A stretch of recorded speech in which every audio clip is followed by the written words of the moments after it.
আজ থেকে blue ocean গ্রুপের এমডি হচ্ছে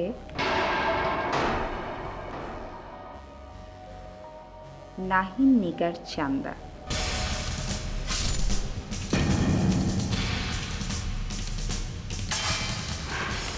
বিষয়টা বুঝতে পারছো মিস্টার রেফাত?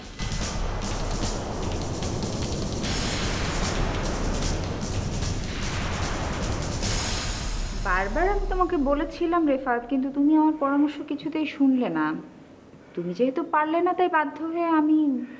অনেক বড় অশান্তি তুমি সৃষ্টি করলে চান্দা, অনেক বড় অশান্তি। রেফাত, আম্মার সাথে কথা বলতে যাচ্ছ তো? কোনো লাভ হবে না।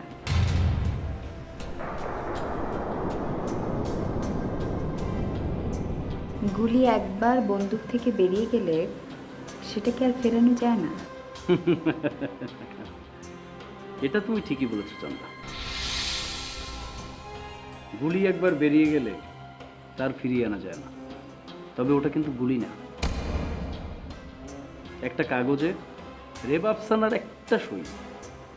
এমন সই কিন্তু রেব আফসানা অনেক করতে পারে, অসংখ্য বার করতে পারে।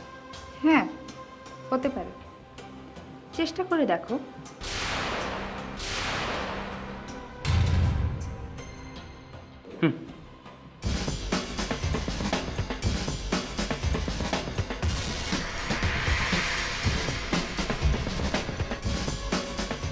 সই রেবা আফসানা আরো অনেকবার করবে রেফাত, সেটা আমিও জানি।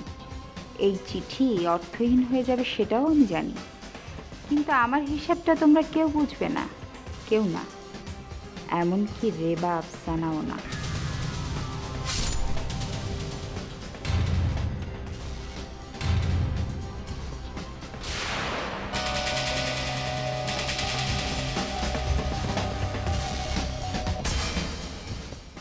আম্মা, এসবের মানে কি আম্মা? কথা নেই বার্তা নেই, আপনি এমন একটা পেপারে সই করে দিলেন। প্রয়োজন ছিল তাই। কি এমন প্রয়োজন ছিল যে আমাদেরকে না জিজ্ঞেস করে আপনি চান্দাকে এমন একটা দায়িত্ব দিলেন? তোমাদের উপর আমি নির্ভর করতে পারিনি তাই। আমাদের উপরে? রেফাত, এ বিষয়ে আর কথা না বাড়ালে আমি খুশি হব। কিন্তু কথা তো আর থেমে থাকবে না আম্মা। ভালো মন্দ বিচার বিশ্লেষণ না করে আপনি যা ইচ্ছে তাই করতে পারেন না আম্মা।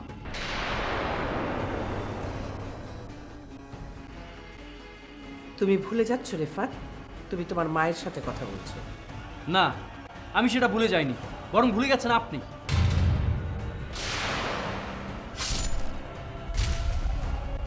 তুমি এসো রেফাত,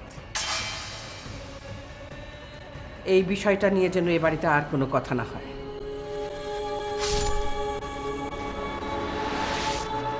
এসো তুমি।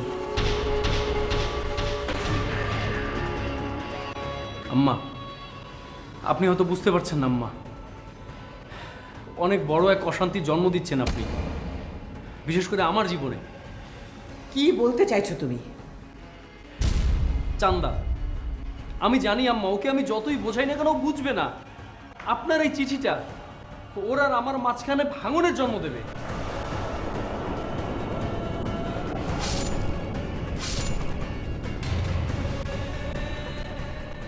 এসব তুমি কি বলছো রেফাত? হ্যাঁ আম্মা, আপনার এই চিঠির জোরে যেই মুহূর্তে চান্দা অফিসে গিয়ে বসবে, সেই মুহূর্তেই আমি ওর ব্যাপারে অন্যরকম সিদ্ধান্ত নেব।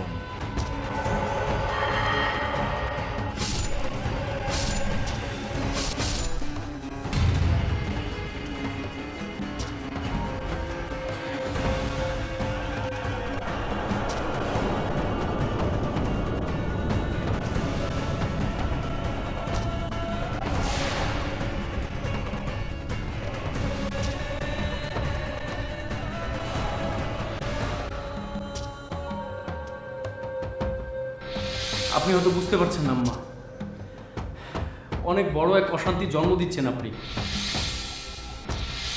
আপনার এই চিঠিটা ওর আর আমার মাঝখানে ভাঙনের জন্ম দেবে।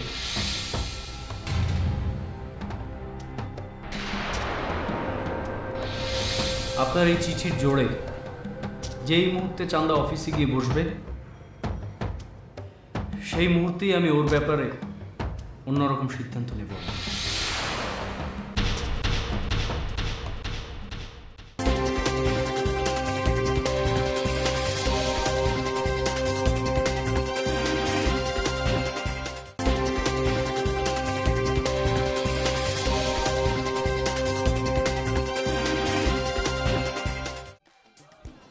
আপনার সবচেয়ে বড় সমস্যা কি জানেন রাহাত?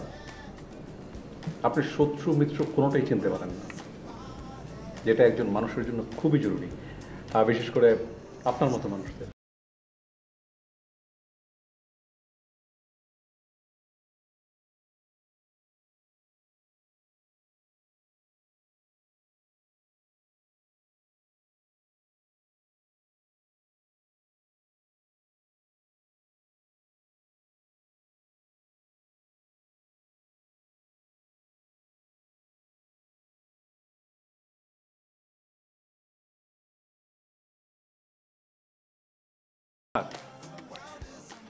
প্লাসে প্লাসে যেমন প্লাস হয়, তেমনি কিন্তু মাইনাসে মাইনাসও প্লাস হয়।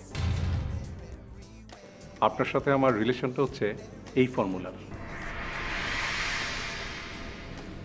আমি কি আপনাকে বোঝাতে পারলাম?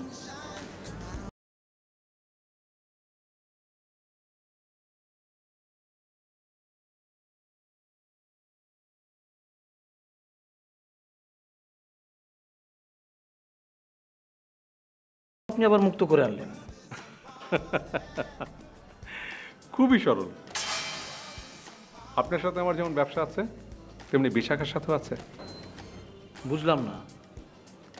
আমি যে ব্রোকার এটা বোঝেন তো? আপনি বিশাখার নামে মিথ্যা মামলা করলেন।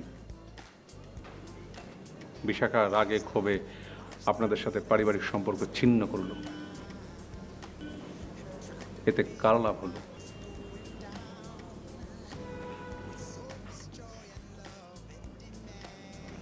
এতে আপনার লাভ হলো। আপনি এখন ব্লু ওশান গ্রুপের এমডি হবেন, আমার কিছু ব্যবসার ব্যবস্থা হবে। আর বিশাখা মার্জিয়ার মতো একজন ডাক শেইটের বিজনেস ওম্যান নিশ্চয়ই চুপচাপ বসে থাকবেন না, নতুন কিছু করবেন। আর তার সাথে ভালো সম্পর্ক রাখা মানেই হচ্ছে আমার কিছু ব্যবসা হওয়া। আবার ধরেন এই যে আমি আপনার সাথে গর্ব করে সরল বিশ্বাসে সব কিছু স্বীকার করলাম, এটাও এক ধরনের বিজনেস পলিসি বলতে পারেন। নো শত্রুতা, নো মিত্রতা, অনলি বিজনেস।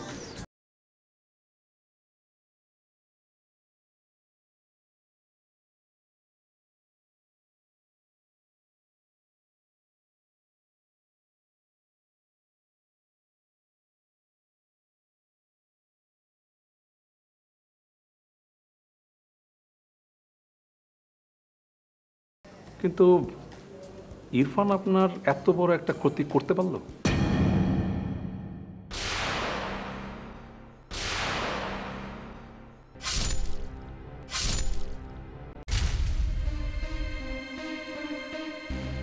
ইরফান আমার ক্ষতি করেছে?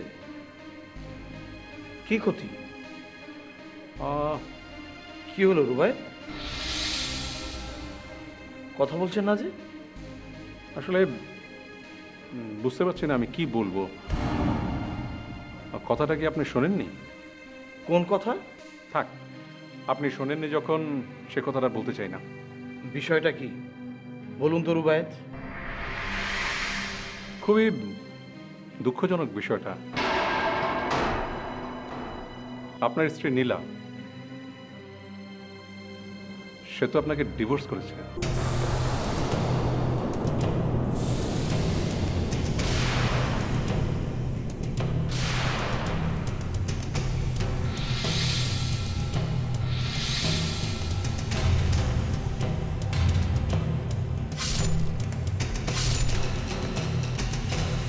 এবং পুরো বিষয়টা কিন্তু ইরফান করিয়েছে, কারণ নীলা আর ইরফান বিয়ে করবে।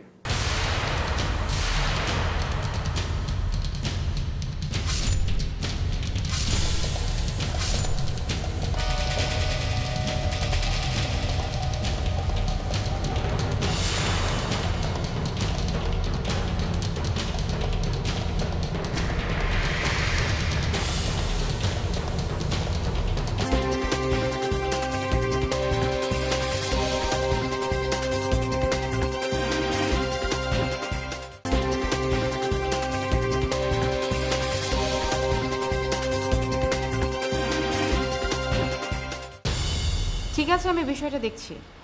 আপনি এক কাজ করুন, আপনি ওদের সঙ্গে কথাটা সেরে ফেলুন, তারপর না হয় আমি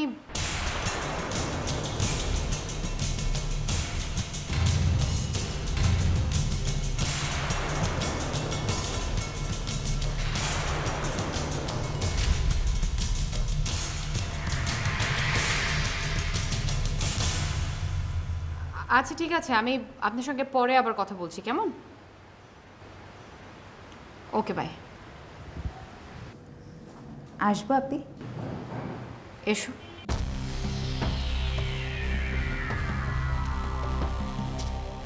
আপনাকে দেখতে খুব ইচ্ছা করছিল আপনি, তাই চলে এলাম। আচ্ছা আপনি, আপনারা এত নিষ্ঠুর কেন বলেন তো? আমাদের কথা কি আপনার একটুও মনে পড়ে না? তুমি এই বাড়ি কি করে চিনলে চান্দা? অনেক কষ্টে আপনার ঠিকানা জোগাড় করেছি, শুধুমাত্র আপনাকে একবার দেখার জন্য। এত ঝড়ঝাপটা পেরিয়ে আপনি কেমন আছেন? আপনি বড় ভাইয়া যে এরকম একটা জঘন্য কাজ করবে তা আমরা কেউ কখনো ভাবতেই পারিনি। আমি ভালো আছি, আর তোমার দেখা শেষ হয়ে থাকলে তুমি এখন আসতে পারো। বুঝতে পারি আপনি, ওই পরিবারের উপরে আপনার অনেক রাগ। আমি তোমাকে আসতে বলেছি চান্দা। কিন্তু আপনি, আমি বা রেফাত তো আপনার সাথে কোনো অন্যায় করিনি। কিন্তু তারপরে আপনি যখন চাচ্ছেন না, তখন আমি আর আসবো না। তবে আপনি, আমরা দুজন কিন্তু আপনাকে অনেক ভালোবাসি। সেটা আমি জানি চান্দা, আর ঠিক এ কারণে আমি চাই না তোমাদের সঙ্গে আমার দেখা হোক।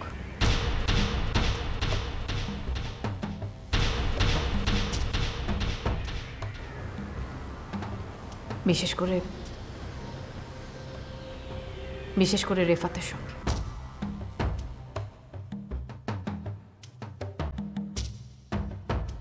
তোমাকে একটা অনুরোধ করি চান্দা। বলুন আপনি। রেফাতকে কখনো কষ্ট দিও না। নীলা তো রাহাতের জীবনটাকে। কিছু মনে করবেন না আপনি। আপনারা সবাই এই একটা বিষয়ে একই রকম।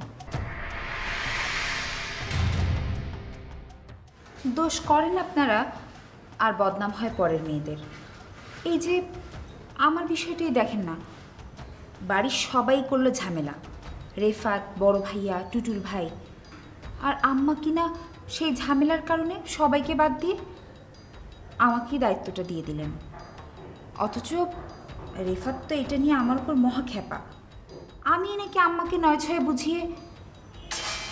ওহো আপি, আপনাকে তো বিষয়টাই আমি এখনো বলিনি। আপনি আসলে এটাই আমার এখানে আসার প্রধান কারণ। আমি আসলে আপনি আপনার কাছে দোয়া নিতে এসেছি। মানে আপনি এমডি চেয়ারটা আম্মা আমাকে দিয়েছেন।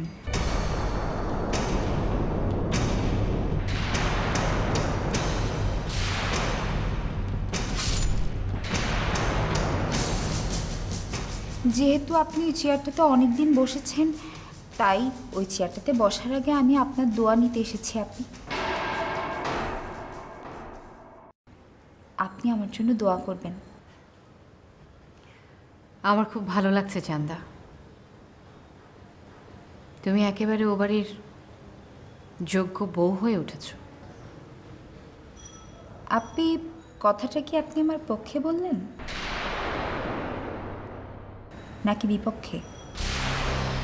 সেটা তুমি যা ভেবে নেবে।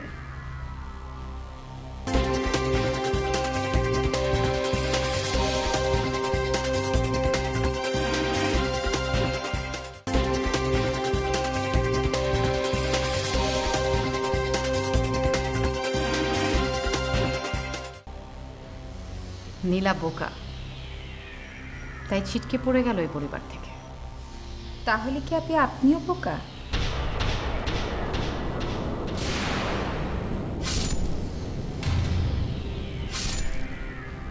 আপনিও তো ওই পরিবার থেকে ছিটকে গেলেন।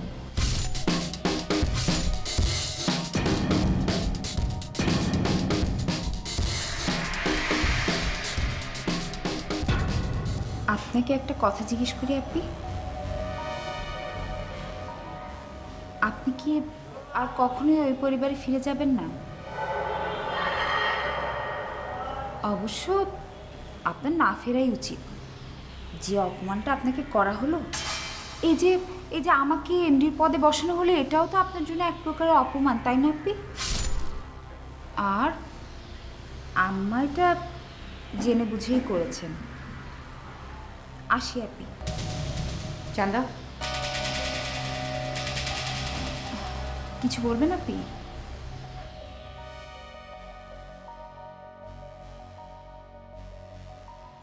তারপরও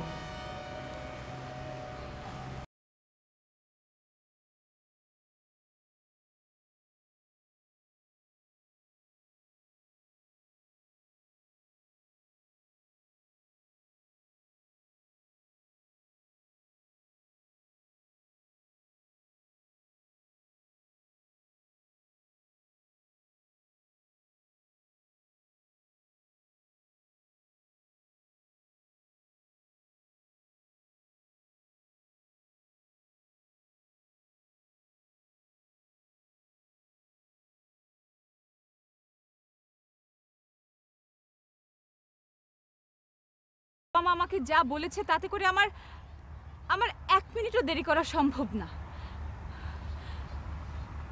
ইরফান, ইরফান, ইরফান, তুমি মনে হয় আমার কথাটা বুঝতে পারছো না। ইরফান, আমি হয়তো তোমাকে বোঝাতে ব্যর্থ হচ্ছি। ইরফান, ইরফান, আর দেরি করা চলবে না। চলো চলো আমরা বিয়ে। রোবত ভাই, আমার বিষয়ে কিন্তু আপনি কিছু বলছেন না। আমার কিছু বলার বাকি আছে? বাকি আছে সেটা ঠিক বলবো না, কিন্তু আপনি যেভাবে বলছেন সেভাবে তো আমার পক্ষে সম্ভব না। রফিক ভাই, আপনার পক্ষে সম্ভব না হলে কিছুই করার নেই। ব্যবসার ক্ষেত্রে তো আপোষ চলে না, তাই না? আমার জন্য না হয় একটু করলেন। আচ্ছা, একটু বলতে আপনি কতটুকু বোঝাচ্ছেন? 19-20 হলে না হয় সম্ভব, কিন্তু 9-20 তো সম্ভব না।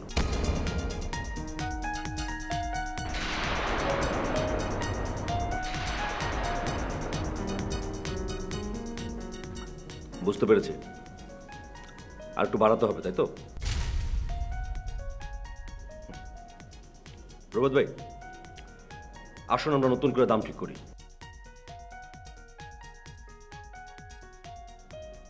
আমি আপনাকে টোটাল উইলে 25% দেব, কাজ হয়ে যাবার পর।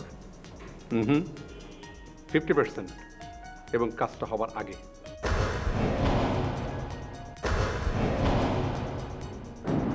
আপনি কিন্তু আপনার সেই আগের অবস্থানে থাকলেন। রফিক ভাই, আগে পরে বুঝি না। আমি যে অবস্থানে ছিলাম সেই অবস্থানে এখনো আছি এবং ভবিষ্যতেও থাকবো।